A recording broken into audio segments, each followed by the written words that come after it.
After his triumphant return, Kamsi moved Adiz into a newly built bungalow, painted soft cream with blue window frames and a neat garden she had always dreamed of. When she stepped into the house, Adiz fell to her knees. "My son. I never thought I would live in a house built by the child I once left in the rain." Kamsi lifted her gently. "Mama, you didn't abandon me. You saved me." She cried in his arms, tears of regret mixed with relief. For the first time, she felt forgiven, not just by him, but by fate itself. But even in joy, Kamsi felt a shadow deep inside him, a quiet fear he had carried from childhood. What if he was never enough for anyone? It was time to confront that wound. Kamsi returned to the Nwokorie mansion one evening, this time with confidence in his stride. Chief Nwokorie sat in the balcony, staring at the setting sun. Kamsi sat beside him. For a long time, neither spoke. Finally, Chief sighed.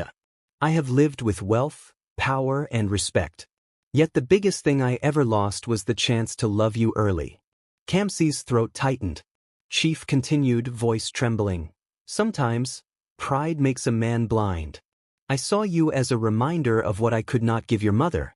But you," he paused, eyes glistening, "you became greater than any son I could have raised." Kamsi exhaled, the weight on his chest slowly melting. "Sir," he said softly, "I forgive you." Chief held his hand, a gesture he had never made before. And in that moment, the wounds of the past began to close. One quiet morning, Adiz confessed something she had been hiding. "Kamsi, your father might be alive." Kamsi froze. She explained, "I was too ashamed to look for him. We were young. Life scattered us. But I heard he lives in Enugu now, alone, struggling." Confusion stormed Kamsi's heart. He had just healed from one wound. Was he ready for another?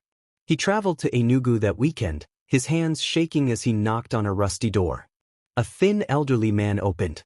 Kamsi spoke softly, "My name is Kamsi, and I think I am your son." The man staggered back, tears instantly drowning his eyes. He placed a trembling hand on Kamsi's cheek. "I have waited 20 years for this moment." Kamsi cried. His father cried. And another lost connection was restored. For the first time in his life, Kamsi felt whole, like a puzzle piece finally found. News of Kamsi's rise and his heart-touching story spread across social media. People admired him not just for his success, but for his humility and love. He received invitations to speak in universities, conferences, and youth events.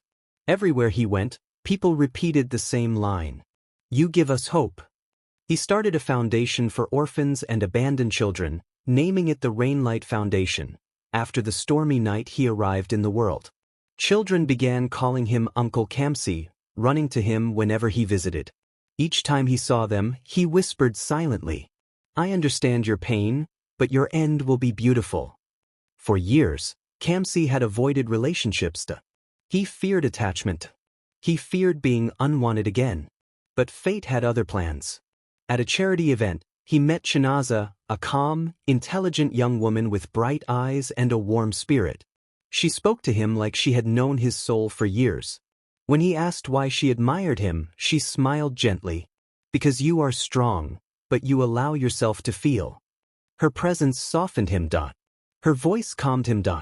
She became the first person he trusted without fear. One evening after a long conversation, she said quietly, "Kamsi, you deserve love. The deep kind. The lasting kind." And slowly, his heart opened. Just when everything seemed perfect, trouble struck. Chief Nwokorie fell gravely ill. Doctors said he needed urgent surgery. Madam Amaka was devastated. The mansion grew quiet. Fear returned like a cold wind. But this time, Kamsi did not run. He stayed by Chief's bedside, holding his hand. Chief whispered with fading strength, "If I don't survive, promise me, take care of Amaka. She gave you everything." Kamsi's tears dropped onto Chief's hand. "You will survive," he said. "I need you, though for once, let me be the one who doesn't leave." Chief smiled weakly. "You already are, my son." The surgery lasted hours. After tense waiting, the doctor stepped out smiling. He made it. Everyone cried with relief. And although Chief was weak, he lived to see another sunrise. After Chief recovered, he insisted on hosting a Thanksgiving ceremony. Family, friends, and villagers attended.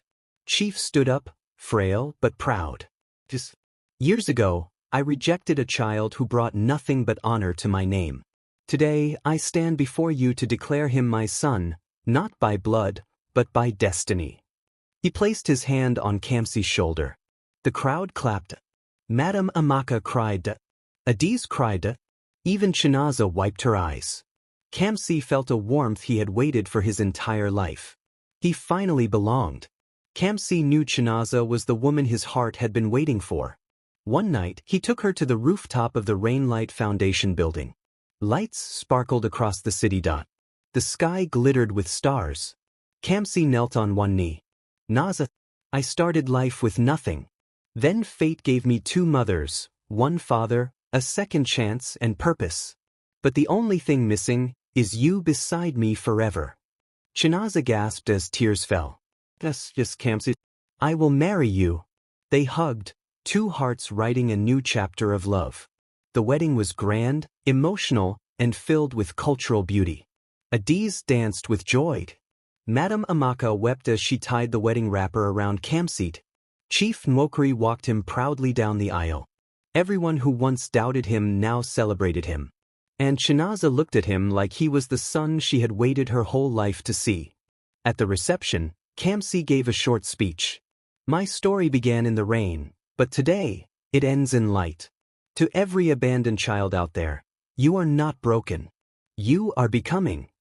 Years later, Kamsi and Chinaza welcomed a baby girl. He named her Amara, meaning grace.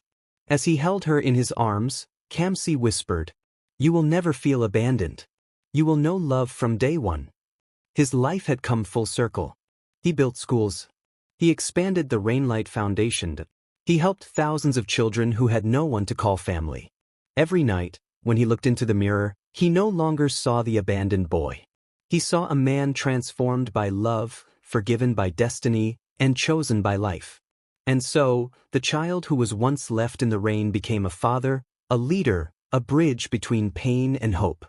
Thank you for watching. Drop your thought in the comments section and please don't forget to like, share, and subscribe for more heart-touching stories like this. Please, subscribe.